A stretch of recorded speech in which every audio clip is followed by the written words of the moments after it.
Olá, pessoal! Então, a nossa aula de hoje, nós vamos começar a atividade 2, que foi uma atividade que eu comecei a explicar para vocês na aula passada. Eu já tinha explicado o que era função, né? Nós temos que lembrar que uma função é uma relação entre duas variáveis. Toda vez que pedir função, nós temos aí duas variáveis. A gente vai começar pela função afim, que é a chamada função do primeiro grau, ó. E toda função do primeiro grau tem a sua fórmula geral, sua lei de formação, y igual a x mais b. É uma função porque o y depende do x, tá? Em função de x, ela é do primeiro grau porque o x está elevado a 1. Esse a e esse b são números, né? Números que a gente fala que o a pertence aos reais asterisco, quer dizer, pode ser fração, decimal, positivo, negativo, só não pode ser o zero a. E o b pertence aos reais. Ah, o b pode ser zero? O b pode ser. Então, toda essa explicação do que é função a gente viu em sala de aula na minha última aula. Então, a gente vai começar a resolver aquela lista, né? Eu vou tentar adiantar um pouco essa lista até o exercício número 9, que a gente estava um pouquinho atrasado em sala, né, por a perda de algumas aulas, então eu vou dar uma adiantada nessa aula de hoje. Então, olha, esse primeiro exercício fala o seguinte, ó, a tabela abaixo temos a quantidade de ovos em dúzias e o preço a pagar. Então, uma dúzia, 1,20, duas, 2,40, três, 3,60 e assim por diante. A pergunta é, o preço a pagar é dado em função da quantidade de dúzias? Sim ou não? Sim, porque o preço que você paga depende da quantidade de dúzias que você compra. Quanto mais dúzias você comprar, mais você vai pagar. Então, sim, o preço depende das dúzias. O que depende de quê? Nós acabamos de falar. O preço depende da quantidade de dúzias. Não é isso? Então, é uma relação de dependência. O preço depende das dúzias. Qual é a variável independente? A quantidade, porque independente, você pode comprar quantos dúzias que você quiser. Qual é a variável dependente? O preço, porque o preço que depende da quantidade, não é isso? Na letra E, qual é a regra que associa a quantidade de dúzias e o preço a pagar? Qual é a fórmula? Então, preço é igual a 1,20, que é o preço da dúzia, de uma dúzia, vezes x. Na própria tabela, se você observar a última linha, ela fala isso, ó. X é a quantidade de dúzias, o preço que você vai pagar é 1,20 vezes x. A letra F pergunta, qual é o preço de 9 dúzias? É só colocar 9 aqui. Então, o preço vai ser 1,20 vezes 9. Se a gente faz essa multiplicação, ó, vou pegar a calculadora. A multiplicação, ó, 1,20 vezes 9 será 10,80. Então, o preço de 9 dúzias, 10,80, certo? Então, esse primeiro exercício foi só para a gente entender essa relação de dependência entre as variáveis. Exercício 2, ó. Numa indústria, o custo operacional de uma mercadoria é composto pelo custo fixo de R$300 mais um custo variável de 50 centavos por unidade. Portanto, o custo operacional que representaremos por Y é dado em função do número de unidades fabricadas que representaremos por X. Expresse por meio de uma fórmula matemática a lei dessa função, porque é a fórmula do custo. Então, o que vai ser o Y, que é o custo total, que ele chama de custo operacional, né? É a soma do custo fixo, que é R$300, mais o custo variável, que é 50 centavos por unidade. Então, é 50 centavos vezes X, que é a quantidade de unidades, né? Nós até vimos em sala de aula, né? O custo total de uma empresa é sempre a soma do custo fixo mais o custo variável. Então, o custo fixo é de 300 e o variável é de 50 centavos por unidade, ok? O exercício 3, ó. O fabricante vende um produto por 80 centavos a unidade. O custo total do produto consiste numa taxa fixa de R$40, mais um custo de produção de 30 centavos por unidade. Qual é o número de unidades que o fabricante deve vender para não ter lucro nem ter prejuízo? Então, esse exercício é aquele exercício que a gente até comentei com vocês, que é do ponto de equilíbrio. O que seria o ponto de equilíbrio? É a gente descobrir qual é a quantidade que essa empresa precisa produzir e vender para não ter lucro, mas também não ter prejuízo. Então, olha, quando ele fala que ele vende o produto por 50 centavos a 80 centavos a unidade, nós estamos falando aqui da receita total. Receita é o que a empresa arrecada com as vendas. Então, ela vai arrecadar 80 centavos vezes X, que é a quantidade que ela vender. O custo total é quanto que ela gastou para produzir, ó, é a junção do fixo mais o variável. O custo fixo, ele é de R$40, mais o variável que é 30 centavos por unidade, então mais 30 centavos vezes X. Então, aqui você tem o que você vendeu e aqui você tem o que você gastou. O que é meu ponto de equilíbrio? É descobrir o que equilibra isso aqui. Qual é o X, ou seja, qual é a quantidade que eu vou ter que produzir e vender para não ter lucro, mas também não ter prejuízo. Ou seja, aquilo que eu vendi, que é a receita, vai ser exatamente igual àquilo que eu gastei. Para a gente achar esse ponto de equilíbrio, basta a gente igualar as duas equações. Nós até comentamos sobre isso em sala. Pedir o ponto de equilíbrio iguala as equações. Então, 80 centavos X vai ser igual a 40 mais 30 centavos X. É resolver essa equação, ó. 30 centavos X somando, passo para o primeiro membro subtraindo, ó. 80 centavos X menos 30 centavos X vai dar 50 centavos X igual a 40. Esses 50 centavos está multiplicando, eu passo dividindo. 40 dividido por 0,5, ou 0,50.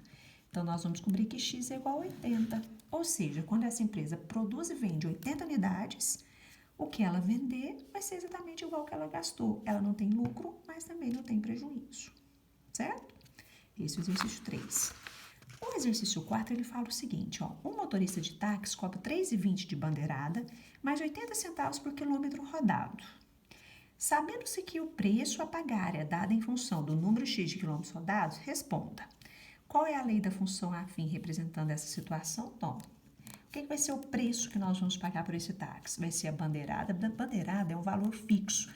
Você entrou dentro do táxi e já está pagando, é 3,20. Mais 80 centavos por quilômetro rodado, mais 80 centavos vezes X.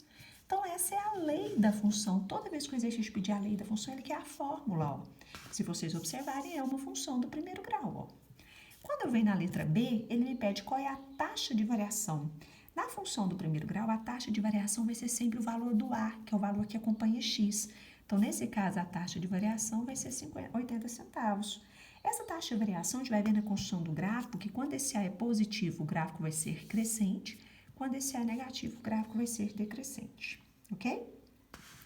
Já o exercício número 5, nós vamos falar aí da construção de gráfico. Eu vou fazer fora de ordem só para ficar mais fácil a gente entender. Vou começar pela letra B. Esse gráfico da letra B, y igual a 3, se vocês observarem, não é uma função do primeiro grau. Porque para ser função do primeiro grau tem que ter o x elevado a 1, lembra? Aqui a gente fala que é uma função constante. O gráfico de uma função constante, ele também é uma reta.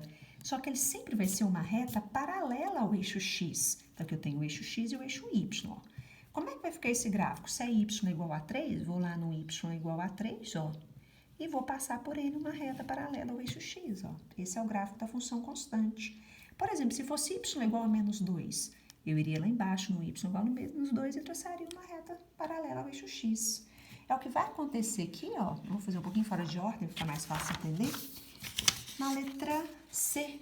Se vocês observarem o gráfico da letra C, y igual a 5, que é uma função constante, ó. Vou lá no y igual a 5, ó. 1, 2, 3, 4, 5. E vou traçar uma reta paralela ao eixo x. Só que eu tenho que tomar cuidado, eu não posso traçar no eixo x todo, ó. Esse daqui, como era só y igual a 3, ó, eu passei no eixo x, no eixo, em relação ao eixo x infinito, ó, tanto para um lado como para o outro. Já esse aqui não. Esse aqui, se vocês observarem, ó, ele te dá um limite. Esse gráfico tem que começar no y igual, o x igual a 0 e parar no x igual a 4. Então, x igual a 0 está aqui, o x igual a 4 está aqui, então ele não pode ser infinito. Ele vai passar pelo 5? Vai, mas tem que ser entre o 0 e o 4. Então, ele vai fazer isso, ó, vai começar no 0 e vai parar no 4. Uma coisa importante, se vocês observarem, tem o sinal de igual aqui, tem o sinal de igual aqui. Aí lá no gráfico, a gente, onde começa e onde termina, como tem sinal de igual nos dois, que é no 0 e no 4, a gente coloca a bolinha fechada.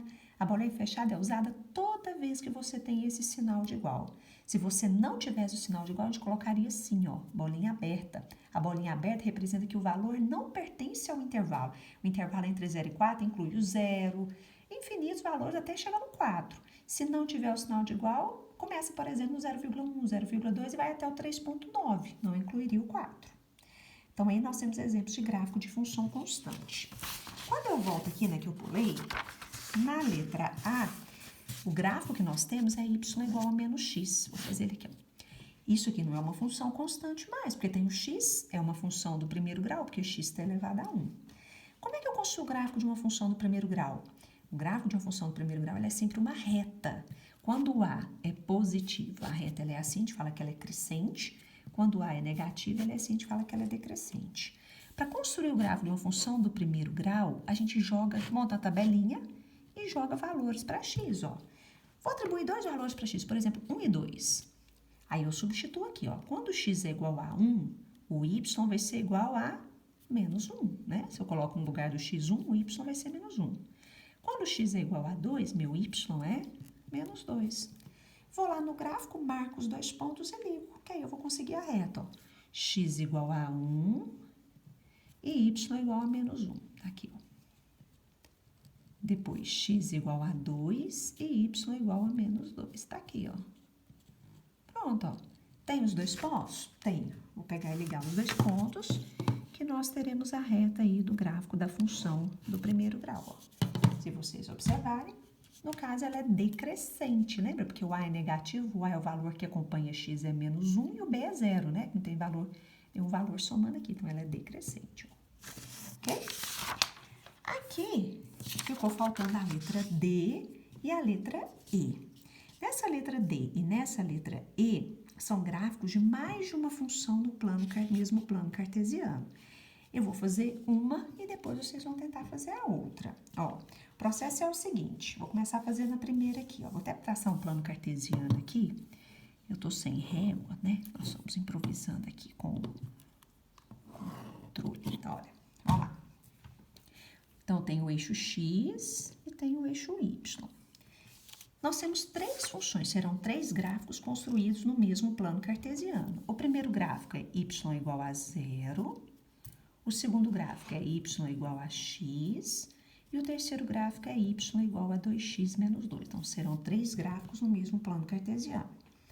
Como é que eu vou começar? Vou começar por esse primeiro, ó. Y igual a 0 é uma função constante. Nós vimos no exercício anterior que se é y igual a 3, vou lá no 3 e traço uma reta paralela. Se é y igual a 1, vou lá no 1 e traço uma reta. Mas se é y igual a 0, vocês concordam que ela vai coincidir com o eixo x? Só que ela não vai ser inteira no eixo x, ela vai ser para x menor do que 0, ou seja, para trás do 0. Então, do 0 para trás, vai ser uma reta, ó, y igual a 0, que vai coincidir, ó, certo? Como não tem o sinal de igual aqui, eu coloco bolinha aberta aqui, ó. Então, esse é o primeiro gráfico. Segundo gráfico, y igual a x. Y igual a x, só que esse gráfico só pode ser construído entre 0 e 2. Eu preciso de dois pontos. Um vai ser esse primeiro, outro vai ser esse último. Então, ó, se a gente parar para pensar, ó, se x é igual a 0, como eles são iguais, o y é igual a 0. Se x é igual a 2, o y é igual a 2, porque eles são iguais. Então, ó, 0 e 0 tá aqui. Depois eu vou no 2 com 2. Ó, tenho dois pontos? Esse e esse? Tenho. Vou só ligar esses dois pontos, ó. Daqui até aqui. Uma coisa que eu tenho que tomar cuidado, olha. Aqui, ele começa exatamente onde o outro gráfico acabou. Só que no de cima a bolinha era aberta, porque não tinha o sinal de igual, já no de baixo tem o sinal de igual. Então, uma bolinha é fechada, outra bolinha é aberta. O que que diz a teoria? Uma vai lá e fecha a outra, então essa aqui vai ficar fechada, ó. Aqui não tem o sinal de igual, então a bolinha aqui é aberta, ok? Depois, no terceiro gráfico, a função é y igual a 2x menos 2, só que esse gráfico só pode ser construído para x maior ou igual a 2, ou seja, do 2 para frente. Vou montar a tabelinha aí, ó. Vou colocar o 2 e qualquer valor maior do que ele, por exemplo, 2 e 3. Aí eu vou substituir, ó, 2 vezes 2 dá 4, 4 menos 2 dá 2, 2 vezes 3 dá 6, 6 menos 2 dá 4. Eu vou lá no gráfico, ó. O 2 com 2 já tá aqui. Depois é o 3 com 4. 3, 4. Pronto, ó, liga esses dois. Nós temos esse ponto e esse. Vou traçar a reta, ó. Mesmo processo, ó. No anterior não tinha o sinal de igual bolinha aberta. Nesse tem o sinal de igual bolinha fechada. Então, vem cá e fecha a bolinha. Então, se vocês observarem, aqui eu tenho três gráficos, ó. Função constante, uma função do primeiro grau e outra função do primeiro grau construída no mesmo plano cartesiano. É interessante agora vocês tentarem resolver a letra E. Na verdade, a letra E ela é mais simples um pouquinho, mas usa o mesmo raciocínio. Aqui eu tenho dois gráficos de duas funções no mesmo plano cartesiano. Eu vou deixar essa daqui, que no próximo vídeo eu começo, né? Vou dar um tempinho para vocês resolverem, eu começo a partir dela, ok? Então, obrigada e bons estudos.